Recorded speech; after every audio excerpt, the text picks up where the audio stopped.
السلام عليكم. هاد التطبيق هدايا ضريبتي، يعني تقدر تخلص الضريبة فيه وتخرج الورقة ديال الضريبة غير بالتليفون بلا ما تمشي لا كاش فلوس لا من بنكة.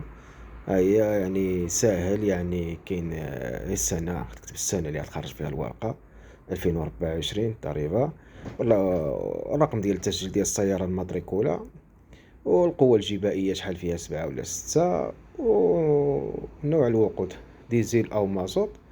صافي كتكي على تأكيد كطلع لك الورقة ديال الضريبة. طريقة سهلة، ما صارش جوج دقايق انتينا بالورقة، يعني الورقة ديال الضريبة ديالك. ها هي كطلع لك كاشية معدلة بالكود دوار ديالها بكلشي، يعني كلشي سهل في 2024. قرب التليفون ديالك يعني خلصها. تخلصها حتى في بوكيت بانك ولا كتسمى ابليكيشن، وتخرجها في التليفون ديالك الورقة بكل سهولة، يعني ما تحتاج تمشي عند حتى واحد. ها هي فين هي، يعني كلشي سهل في 2024.